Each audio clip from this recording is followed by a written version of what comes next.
Ano ba schedules natin? Fillers? Cancelled? Botox? Cancelled? Liposuction? Cancelled! Ito lalaki. Penile enlargement. Cancelled din?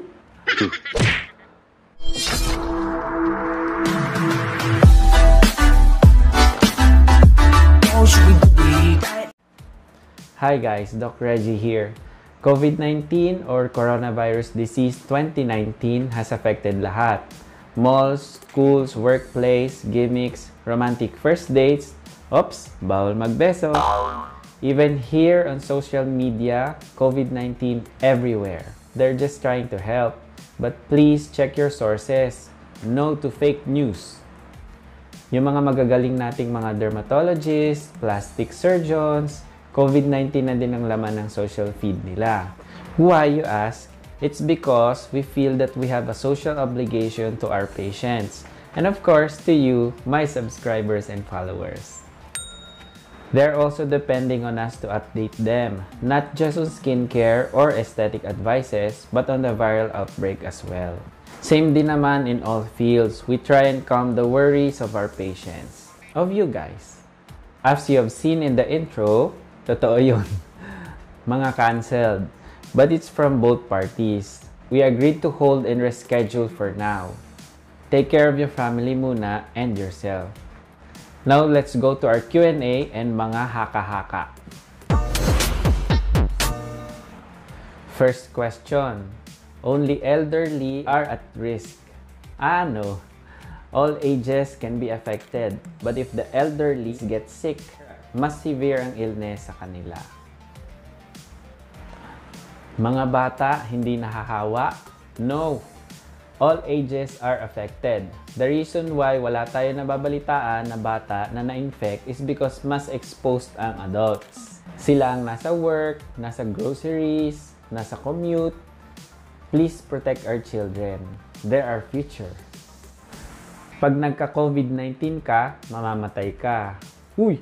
Hindi Not true. Maraming factors. One is yung state of health. May mga namatay, yes. Pero marami naman yung gumagaling. COVID-19 is airborne. Yes, it is now considered airborne. Before, it was believed na transmission is only through droplets. So, from cough, colds, or hand-to-mouth transmission. But on certain conditions, those droplets or small bits of liquid can be aerosolized. Parang vape? According to WHO, factors ng heat and humidity pwede magstay pa ng mas matagal ang COVID-19 sa air. At kung babalikan natin yung video na ito, mas matagal siya magstay sa metal surfaces.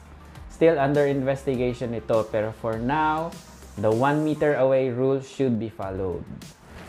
Naipapasa ba through online items? According to WHO again, no. There's no data na kaya ma-spread ang virus through these packages. Besides, the suppliers are assuring us that they are doing all the precautionary measures to be safe. Do the virus die on external alcohol? Yes, it does. But not 100%. Walang ganun. Di ba nga 99.9%? Kaya don't rely too much sa alcohol. Washing with soap and water pa rin would be the best. Nagmi-mutate daw at nag-evolve ang coronavirus.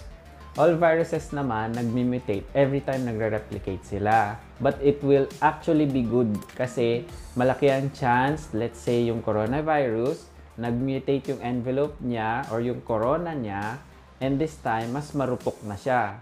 So, simpleng heat or pressure lang, mas madali na siya mabasag.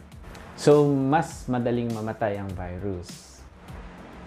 Pneumococcal or flu vaccine will protect. No, it won't. But it will help lessen the complication if ever you get infected. Garlic, coconut, luya will protect me.